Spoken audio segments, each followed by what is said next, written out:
guys, welcome to the channel. If you saw yesterday's video, we put the Newused C5 Z06 on the dyno to see how it was running after we raced a Mustang GT with the 5.0 in it, Coyote. They're pretty good. I respect those. And it was a lot closer of a race than I expected. But so we put it on the dyno, we had bets on the numbers, and Eric was the only one that was close, but he was close because there's a problem. We ended up diving into it. We had some bad spark plug. Well, we had one bad spark plugs. The wires were questionable, and then we found a broken valve spring. So it's back. Well, it's still on the dyno. We did it last night. Mike, awesome Mike. No longer angry Mike. He's awesome Mike. He stayed late, got her done, and well, now we're gonna find out if she makes it into the high end without any kind of valve float. Luckily for us, we did not drop a valve on the dyno or on the street. That would have really sucked. But it all goes back to when you buy a mod car, you might be buying problems. Whoever put this together did not put the right retainers on. The springs seem to be one of those batches that had some failures anyway, so I can't even say why there was a failure, but it we've seen it before on certain springs where they did fail. And it's one of the things that you should do if you buy a cam car is immediately replace the springs with a good set of springs, because spring breaks, you might break the whole engine. So that would really suck. So with that said, we're going to get some new numbers and hopefully we actually make power this time. This is what we were seeing. In the high end, we had a massive weird dips like this, and that was definitely indicative of valve float. We first diagnosed it wrong as spark plug and spark plug wire because, well, that's usually the go-to. Usually when it's breaking up, it's a spark plug or a spark plug wire, and we did find that was an issue, but it did not resolve the entirety of the problem. We still ended up having stupid shit going on in the high end. So, on a very detuned setting, we're going to run it again. The new springs sound way better. Yeah.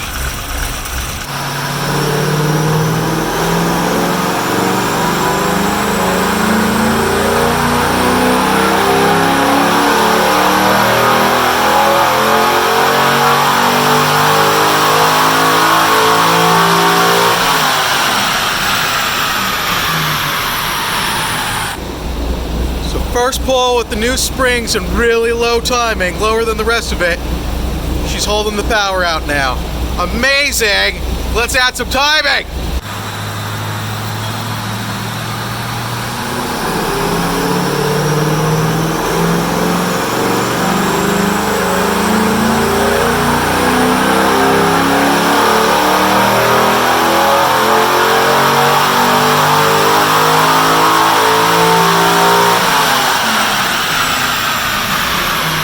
Second pull with a little bit of extra timing. Booyah! 387. We're going for 400.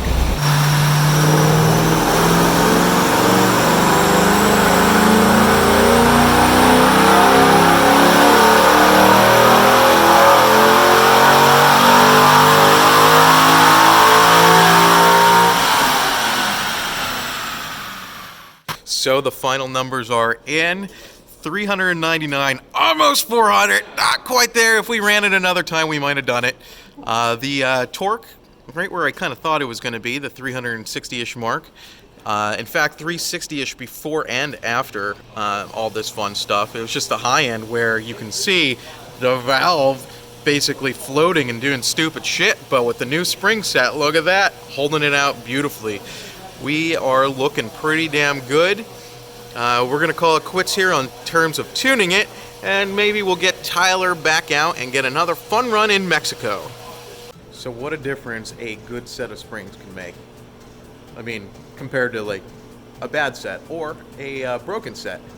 It's definitely important that you have the right valve train control, and that's what we have now. Thank God. Also, thanks to Texas Speed for hooking it up on their spring set. We had one in stock you know, we do a lot of it, but they're hooking it up. So awesome, just awesome. So the car drives the same. It's you know, it's still the same cam. It kind of has some buck and stuff under like 1500, right around 1500, somewhere between like 1200 and 1500. It kind of drives like shit. That's kind of like the nature of what appears to be a big camshaft. We're like, if it was my like initial thing, I would have replaced it with a much smaller camshaft for much broader power. Like if you look at the dyno graph, like it comes in what, 3,500 to 4,000 RPMs. You can see a major increase at that point. Well, that's something that, I don't know, as a daily driver, kind of, not daily, but like as a car that you want to enjoy driving, I don't really like that. I can really feel the difference driving it on the street. Like the high end, it doesn't feel like it's got any lagging anymore above like 6,000 RPMs. It just wants to keep on going and screaming. And I'm really, really happy about that. Plus, we also got the tips right. Look at that. Those bad boys are kind of lined up now. So she's coming together, and I'm getting pretty happy with it. You know, we kind of do need to get to the front cover on this thing to fix that oil leak. So perhaps one of the things that we're going to do is put in a smaller camshaft. Now, why the heck would we go smaller? Well, it's going to offer a better power band. And you know what? Honestly, I think it's going to make more power. Sometimes you can go too big on the camshaft. Your dynamic compression ratio goes to shit, and you make less power. Car sounds awesome, but you make less power. And I think that might be one of the things that's fighting. It's that, or maybe the cats are clogging. Who knows? I know you guys are as anxious as I am for an update on the ZL1, the Tree-L1. So we'll go on over there, we'll take a peek at it, and we'll hopefully have a really good update.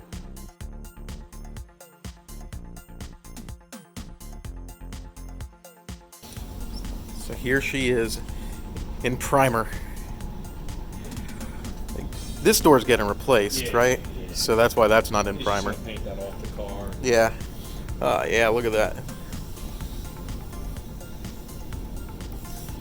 So it'll give an indication of what still needs to be addressed. Once he blocks it out. Yeah.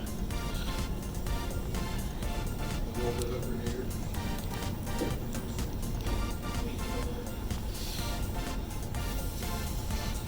Oh boy, we're getting close. We are definitely getting close. I'm excited. I'm dying because the rest of my car's gone down. So now I need it. I'm told that it's going to go in for paint on in the next couple of days. So we should have this thing back soon. I'm expecting it in about a week. So that would be awesome to have the Tree-L1 back just in time for an event going on at the end of the month. So that would be really great. Before I close out here, what I want to do is I want to show you guys what we have going on in the shop right now. We do have Guitarmageddon's twin turbo. That was just the loud valve. We're waiting for the loud valve replacement. We have another red ZL1 that we did the Kong Performance ported blower, the Nick Williams throttle body. It has an AFE intake on it with Mighty Mouse catch can, Cook's 2-inch headers. We had to do something tricky. I'll tell you about it in one of the next videos, and a 2.3-inch pulley. I will be revealing some dyno numbers with that, and we also baselined it with just the intake, so we have, you know, before and after that'll make it to the video. We have a twin turbo Hellion kit 5th gen Camaro that we're hopefully buttoning up soon. We're finally getting the fuel system all set up on this GTO. This is the customer who we share tree blood now. We got the Pro Charger kit on, the headers, They look actually really nice. They're set up in there, the cook's headers, and we are putting in a custom meth tank that we're just waiting on a fitting for. We have nitrous Corvette ready to rock. Sorting through a couple little issues on here. I think that we have to do some street tuning on it next. Of course, the C5 Z06, which is running awesome now. I'm excited to get a rematch, a turbo F-body that we just did an engine on. The big build over here that I'll just pop the hood. F1A 94, the LME intake. I think this is all going to be in a video coming up if I get to it. Otherwise, it might get lost. And then we have, some other things going on. CTS-V that is getting the Freedom Rockets engine, and this engine's getting built as well. All sorts of fun stuff. And that's just what's on one side of the shop, because we do have the expansion with another bunch of cars over there. So I hope you guys enjoyed today's video. I hope you enjoyed the little update at the end. And, well, definitely subscribe and stay tuned if you're new to the channel, because we're just going to keep on pumping out more and more until I can't handle it anymore. Who knows if that's coming soon or not. Have a great night, guys. Adios.